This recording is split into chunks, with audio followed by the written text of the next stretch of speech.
یہ پھر اس کے بعد میں نمبر 2 پہ نمبر 1 پہ ماتم جو ہوا وہ کوفہ میں ہوا، لیکن یزید جو تخت نشین تھا کوفہ میں نہیں تھا، کوفہ میں تو ابن زیاد تھا، یزید دمشق میں تھا، اپنے ابا امیر معاویہ کی گدی پہ بیٹھا ہوا تھا۔ پھر وہ سر مبارک کوفہ سے دمشق لایا گیا، شام میں لایا گیا۔ پھر دمشق میں یزید اپنے گھر کی عورتوں سے 3 روز ماتم کرایا۔ یزید کو غم ہوا، دکھاوے کے لیے ہوا ہو، کیسی بھی ہوا ہو، یزید نے کبھی آرڈر نہیں دیا تھا کہ ابن زیاد تم سر لے آنا، کبھی نہیں کہا تھا اس نے۔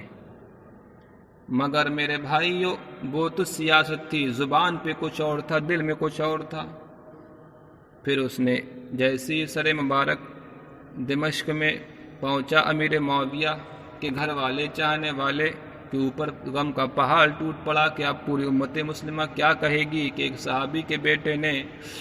صحابی ابن صحابی کے بیٹے نے امام حسین کا سر لے لیا، امام حسین ہی کا نہیں بلکہ پورے خاندان کا جان لے لی، پورے خاندان کا تن بدن میں آگ لگا دی، پوری دنیا یہی کہے گی اور کہہ رہی ہے۔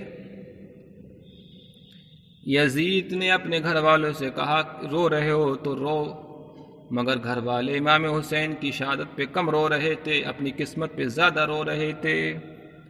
یہی ہوا کہ یزید جب مر گیا 4 سال کے بعد میں، تو پھر 2 بیٹے تھے، تو ایک بیٹے نے گوشہ نشینی اختیار کر لی، کہا میں نہیں بیٹھوں گا،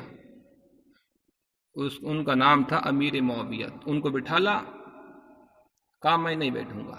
کچھ دنوں تو چلی، 6 مہینہ تک اس سے بھی نہیں چل پائی، لیکن دوسرا بیٹا جو تھا یزید کا، اس نے کہا میں اپنے ابا کی طرح ظالم نہیں بنوں گا۔ پھر دمشق میں یزید نے اپنے گھر کی عورتوں سے 3 روز تک ماتم کرایا۔ یہ کتاب شیعوں کی ہے، وہ کتاب ہے جلاء العیون، صفحہ 424 426، مطبوعہ ایران، یہ بھی ایران سے چھپی ہوئی ہے ہاں۔ اور اسی کتاب میں صفحہ 445 پہ اور مطبوعہ ایران پہ یہ بھی بات لکھی ہوئی ہے، ابن زیاد نے آپ کے سر مبارک کوفہ کے بازاروں میں پھرایا، کوفہ کی شیعوں نے رو رو کر کے کوہرام برپا کر دیا، پہلے شہید کر دیا، پہلے پہنچ گئے سب سے پہلے، اتنا سمجھایا امام حسین نے لوگوں مان جاؤ، میری طرف آ جاؤ، میرے نانا جان کا۔ پھر یہ سوچ رہے تھے کہ اگر امام حسین کی طرف گئے تو پھر کچھ ملنے والا ہی نہیں، موت ملے گی، ابن زیاد مار دے گا ہم کو۔ موت کے ڈر سے دنیا کے لالچ میں آ کر کے ان کا مقصد تھا دنیا کو حاصل کرنا، اس وجہ سے بعد میں سوچنے لگے، دکھاوے کے رونے لگے، دھاڑنے لگے، جسموں کو پھاڑنے لگے۔ تو اگرچہ جب تمہیں اتنا دکھاوا کرنا تھا تو پھر گئے کیوں تھے؟ مگر جن کے دل صاف تھے، جن کو کہتے ہیں حضرت حر، وہ آ گئے امام حسین کی طرف، کہا یہ سب اندھے ہیں، یہ سب پاگل ہیں، یہ سب دنیا کے لالچ میں مارے گئے، اب ان کو کون سمجھائے؟ تو حضرت حر آ گئے تھے۔ ابن زیاد، اسی کتاب میں لکھا ہوا ہے، ابن زیاد نے آپ کے سر مبارک کو کوفہ کے بازاروں میں پھرایا، کوفہ کے شیعوں نے رو رو کر کے کوہرام برپا کر دیا۔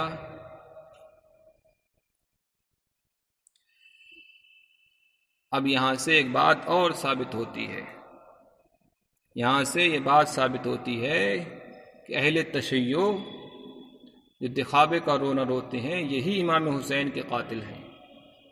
امام حسین،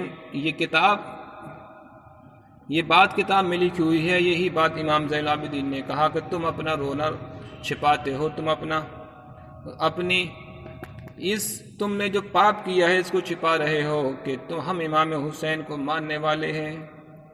حضرت امام زین العابدین نے یہی بات کہی تھی، ان ہؤلاء، میں کلمات اپنی طرف سے نہیں، امام زین العابدین نے کلمات سنا رہا ہوں۔ امام زین العابدین نے شیعوں سے کہا تھا، ان ہؤلاء یبکون علینا فمن قتلنا غیرہم،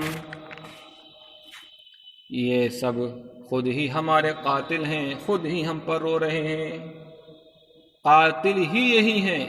یہ تو دنیا انسانیت نے پہلے دیکھا کہ پہلے تو قتل کر دیا۔ یہ تو ایسی ہی ہو گیا کہ ایک عاشق اپنے معشوق سے پیار کرتا تھا، معشوقہ سے پیار کرتا تھا، معشوقہ نے کہہ دیا اگر تم مجھ سے پیار کرتے ہو تو تمہاری دلیل کیا ہے؟ کہ میں تمہیں ہر چیز سے زیادہ چاہتا ہوں، اپنی جان سے بھی زیادہ چاہتا ہوں، اپنے مال سے بھی زیادہ چاہتا ہوں۔ کہا ماں سے بھی زیادہ چاہتے ہو؟ کہا ہاں ماں سے بھی زیادہ چاہتا ہوں۔ تو ایسا ہے ماں کا دل نکال کر کے دکھاؤ۔ کہا یہ تو بہت چھوٹی سی بات ہے۔ گیا گھر میں، کہا ماں مجھے تمہاری ایک چیز کی ضرورت ہے۔ کہا بیٹا کس چیز کی ضرورت؟